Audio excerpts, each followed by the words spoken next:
What happens when a Hollywood icon known for her radiant smile, her quiet strength, and her unshakable grace suddenly breaks down on live television? Her voice trembling, her eyes filling with tears, and millions of viewers realizing they've never truly understood the woman behind the fame. The studio lights are bright, the applause is warm, and everything appears perfectly controlled, until one sentence shatters the illusion and turns a morning talk show into an emotional reckoning no one was prepared for. Before we go any further, if you're drawn to stories that expose the raw, unfiltered moments behind celebrity images, make sure you subscribe to Talk Flair right now. Hit that like button and drop your first thought in the comments, because what unfolds here is not just television. It's a moment that left America speechless. The audience at The View is buzzing with polite excitement as Sandra Bullock walks onto the stage.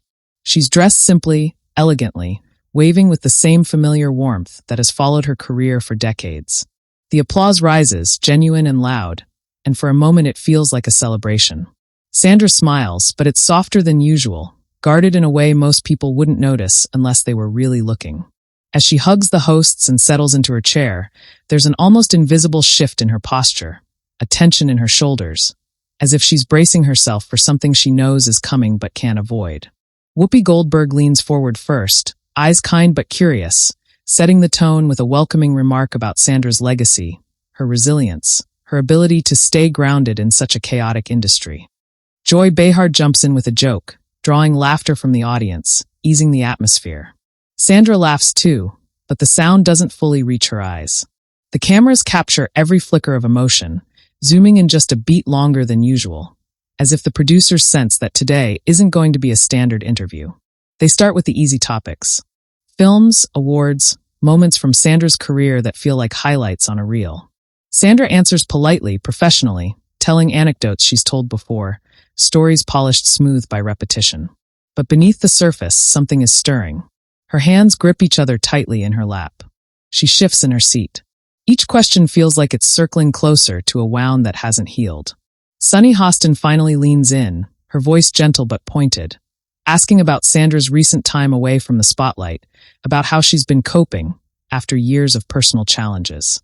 The word hangs in the air longer than it should. Coping. Sandra's smile freezes for half a second.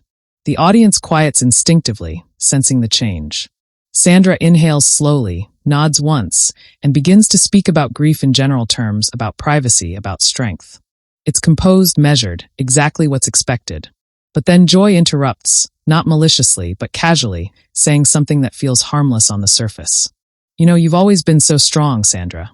People see you and think, if anyone can handle it, she can.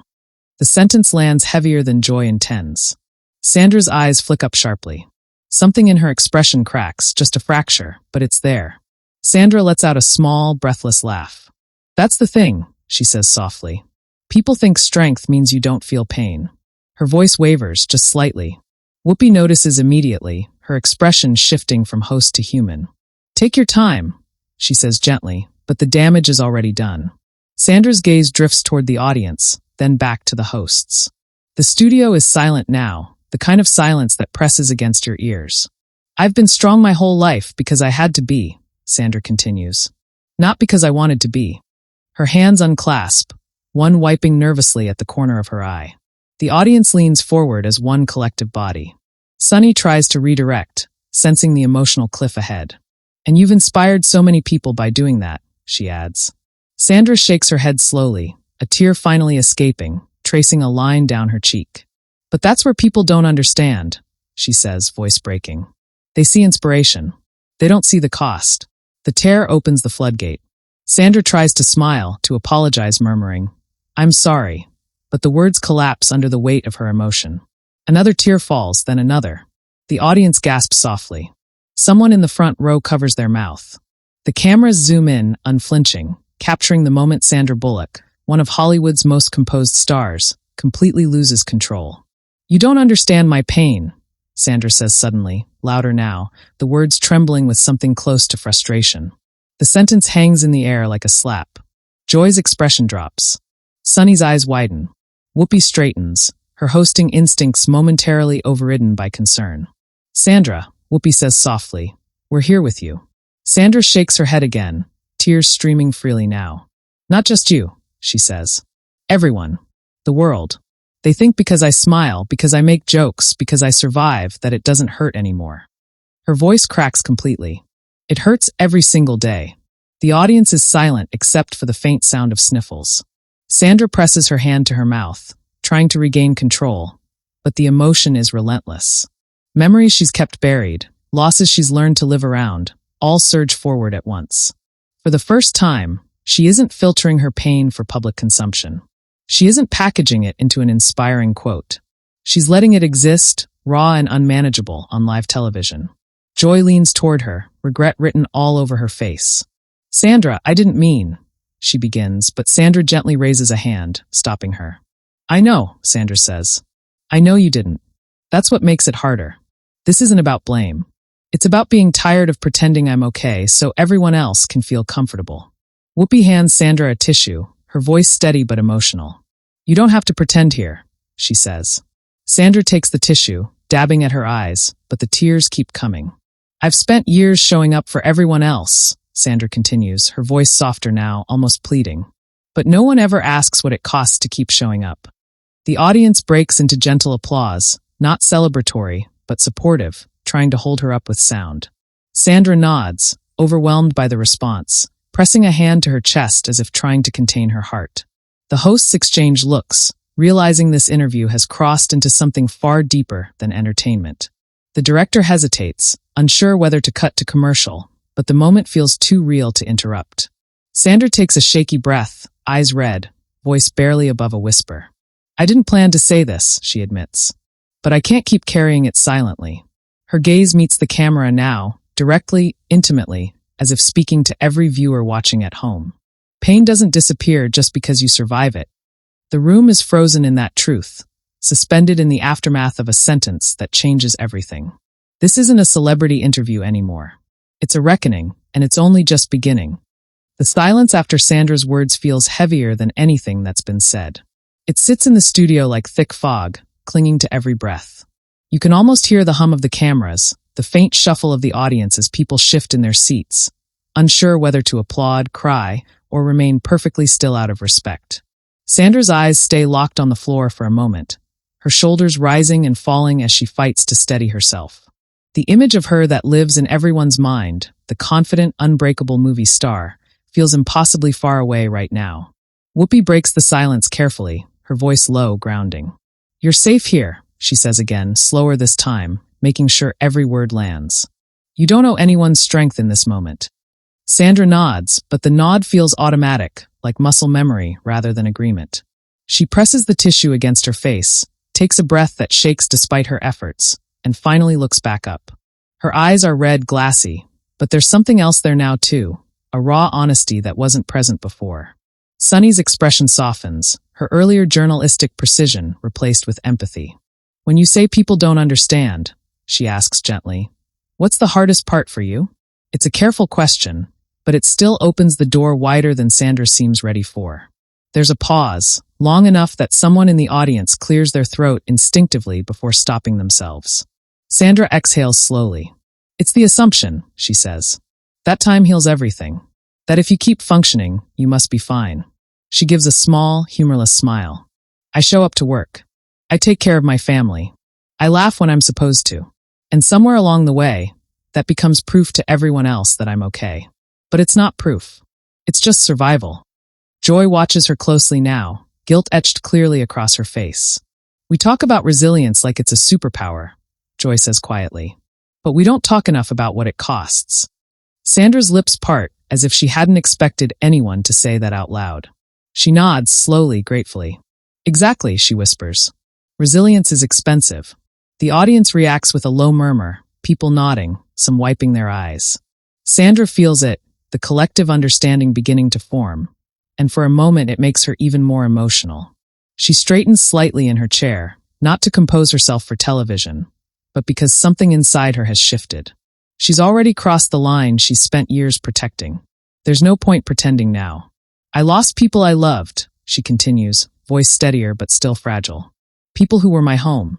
She doesn't name names, but she doesn't need to. The pain behind the words is unmistakable. And when that happens, the world expects you to mourn politely, quietly, privately. then come back smiling when enough time has passed. She lets out a shaky laugh. But grief doesn't follow schedules. Whoopi's eyes glisten, and she reaches out, placing a hand over Sandra's. It's a simple gesture, but it grounds the moment, reminding everyone that this isn't a spectacle. It's a human being unraveling in real time. There's no expiration date on pain, Whoopi says firmly. None. Sandra squeezes her hand back, visibly moved. Thank you, she says. That's something people rarely say. She turns her head slightly, addressing the audience now. I think we're so uncomfortable with pain that we rush people through it. Especially women. A ripple moves through the crowd at that. We're expected to be strong, nurturing, composed. Even in our worst moments. Sunny nods slowly. And when you're famous, she adds, there's an extra layer. People feel like they know you. Sandra's expression tightens. That's the part that feels loneliest, she admits. Millions of people think they understand you. And yet, no one really does. Her voice cracks again, softer this time. They see the character, not the cost. There's a brief pause as the director finally signals for a commercial break. The screen fades out, but the tension doesn't disappear. In the studio, the cameras pull back, but Sandra remains exactly where she is, tears still slipping down her face. A production assistant approaches quietly with water. Whoopi stays close. Joy looks as though she wants to say something, anything, but decides against it. When the show returns from break, the applause is subdued, respectful. Sandra takes a deep breath as the red light comes back on, aware that millions more are now watching, having missed the build-up but arriving right at the heart of it. She wipes her eyes one last time, nods to herself, and looks forward. She's calmer now, but the vulnerability remains. I almost didn't come today, she admits, surprising even herself with the honesty. I was tired. Not physically. Emotionally. The audience listens intently. I thought, what's the point of going on another show and saying I'm okay when I'm not? She looks at Sunny, then Joy. But maybe this is the point. Joy swallows hard. Sandra, she says carefully, I want to apologize if anything I said felt dismissive. That wasn't my intention. Sandra turns to her, meeting her gaze. I know, she says again gently. And I'm not angry. I'm just done hiding. The relief in her voice is unmistakable. The conversation shifts, no longer about movies or careers, but about expectations, about how public figures are pressured to package their pain into something palatable. Sandra speaks with clarity now, tears replaced by intensity. When I say, you don't understand my pain, I don't mean it as an accusation, she explains. I mean it as an invitation. To stop assuming. To start listening. The audience responds with stronger applause this time, not out of politeness, but recognition. Social media notifications are already lighting up phones backstage, producers whispering about trending clips and exploding hashtags. But in the studio, none of that matters yet. What matters is the woman sitting in that chair, finally telling the truth she's carried for years. And the hardest part, Sandra adds, answering Sunny's earlier question at last, is knowing that even after today, people will still expect me to go back to being unbreakable. She exhales. But maybe if even one person hears this and feels less alone, it's worth it. The hosts sit with her in silence for a moment, honoring the weight of what's been said. The audience stands slowly, deliberately, applause rising like a wave. Sandra's eyes widen, overwhelmed, her hand flying to her chest as she takes it in. For the first time that day, her tears are joined by something else. Relief. But beyond the studio walls, the moment is already taking on a life of its own, and none of them yet realize just how loud the world's reaction is about to become. The applause fades, but the weight of the moment doesn't lift. Sandra slowly lowers herself back into her chair, visibly overwhelmed, her chest rising and falling as if she's just surfaced from deep water. The standing ovation feels unreal to her, distant, like noise coming from another room. For years, she's trained herself to absorb praise with grace, but this isn't praise. This is recognition. And that feels far more dangerous. Whoopi clears her throat, not to steer the conversation back to safety, but to acknowledge what everyone is feeling. This, she says carefully, gesturing between Sandra and the audience, is what happens when someone finally tells the truth. The room hums in agreement. Sandra looks down again, fingers tracing the edge of the tissue, grounding herself in something small and real. Sunny leans forward, eyes intent. There's something powerful about what you just said, she begins. About being tired of being unbreakable. Sandra lets out a breath that turns into a shaky laugh. I didn't realize how tired I was until I stopped pretending, she admits. It's like holding your breath for years and suddenly realizing you're allowed to exhale. Joy nods, her usual sharpness replaced by introspection. We've all played a role in that, she says quietly. As media, as audiences. She looks directly at Sandra. We celebrate strength because it makes us feel safe. Sandra meets her gaze. But real strength, she replies, is letting people see you fall apart. The audience murmurs softly, absorbing the statement. Sandra feels exposed in a way she's never allowed herself to be before. She thinks of past interviews, rehearsed answers, practiced smiles. How many times she deflected questions with humor, redirected pain into inspiration because that's what was expected. Sitting here now, with her armor stripped away, she feels lighter and more terrified than ever. I've always been careful, Sandra continues, voice steady but raw. Careful about what I share. Careful not to make people uncomfortable. She shakes her head slowly. But grief is uncomfortable. Loneliness is uncomfortable. And pretending otherwise only makes it worse. Her eyes scan the audience again, landing on faces streaked with tears, brows furrowed in empathy. Look at all of us, she says softly. We're uncomfortable. And we're still here. The camera cuts to Whoopi, who nods firmly. That's how healing starts, she says. Not by covering it up, but by sitting in it together. Sandra swallows hard, emotion rising again. She presses a hand to her heart, as if the words are hitting her physically. I didn't think I was allowed to do this, she confesses. To show up like this. To not have it together. Sunny's voice drops. Who told you that? Sandra pauses. The answer isn't simple. Everyone, she says finally. And no one. A sad smile flickers across her face. It's unspoken. When you become the strong one, people need you to stay that way. She looks down. Even you start needing yourself to stay that way. There's a beat of silence, the kind that doesn't demand to be filled. The hosts let it breathe. Sandra senses something shifting again, not just in her, but in the room. This isn't a breakdown anymore. It's a reckoning. I've had moments, she continues, where I wanted to scream that I wasn't okay. But then I'd think about expectations.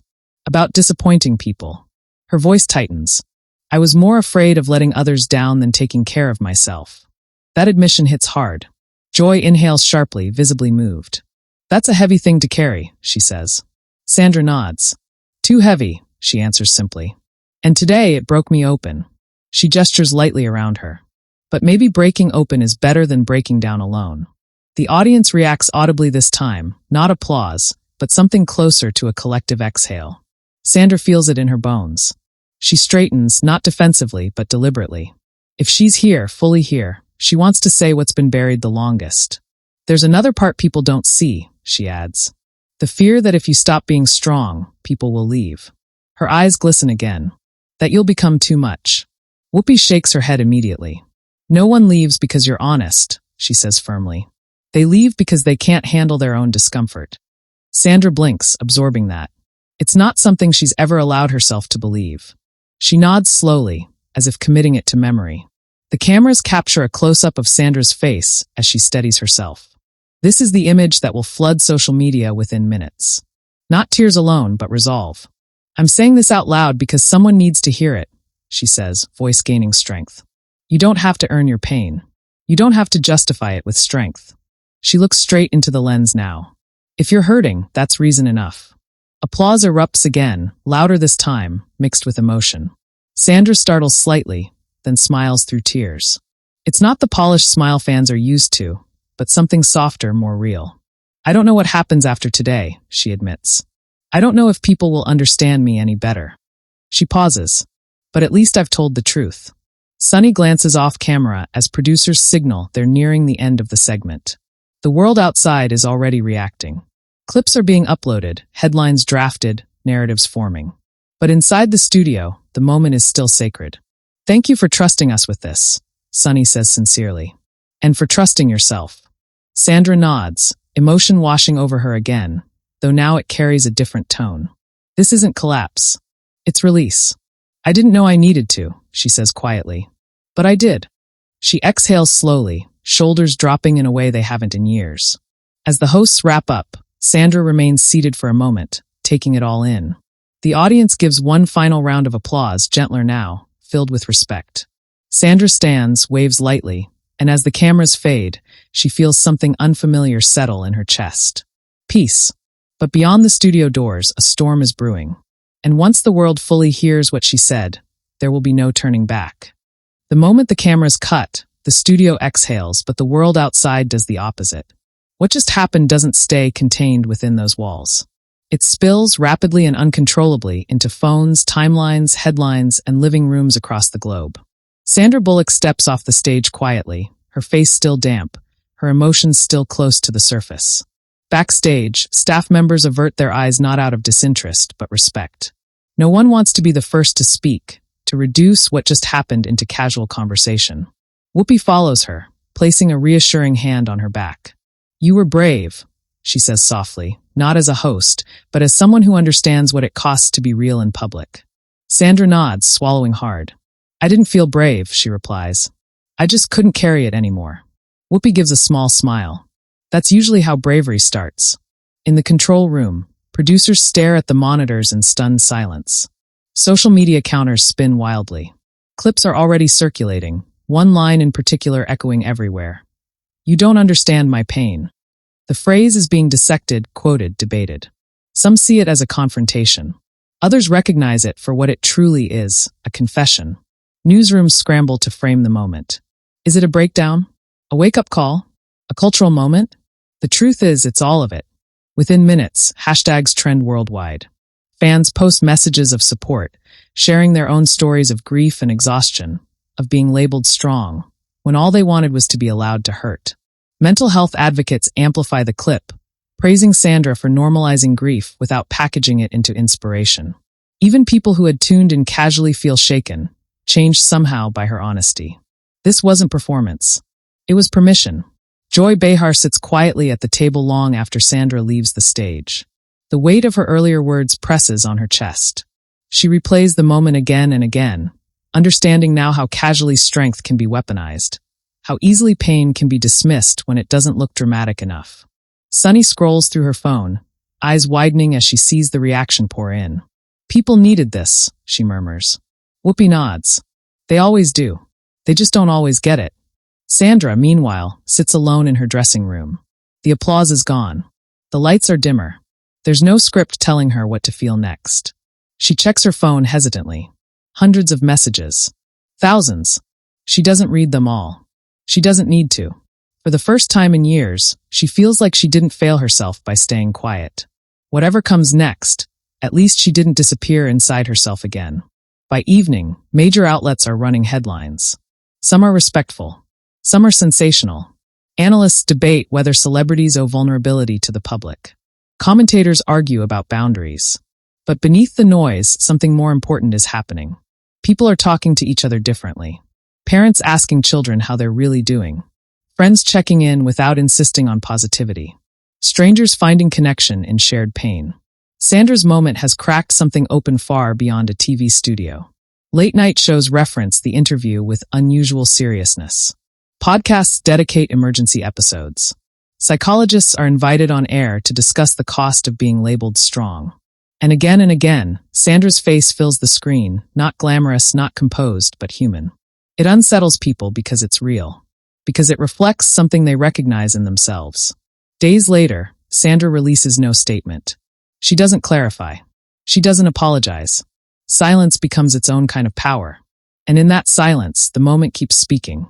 Fans create compilations, pairing her words with their own stories. Comment sections overflow with gratitude. "I felt seen. I cried with her.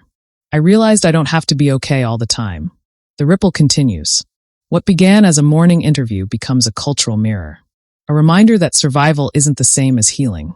That strength without acknowledgement can quietly destroy you. Sandra Bullock didn't just cry on television. She challenged an expectation that many people didn't even realize they were enforcing. And now it comes back to you. What did you feel when you watched her break down? Did it make you uncomfortable, emotional, defensive, understood? Do you believe we expect too much strength from the people we admire, or even from ourselves? Drop your thoughts in the comments, because conversations like this don't end when the cameras stop rolling. And if you want more intense cinematic stories that go beneath the surface of fame and expose the truth hiding underneath, Make sure you subscribe to Talk Flair right now. Like this video, share it with someone who needs to hear it, and stay with us because the next story may hit even closer than you expect.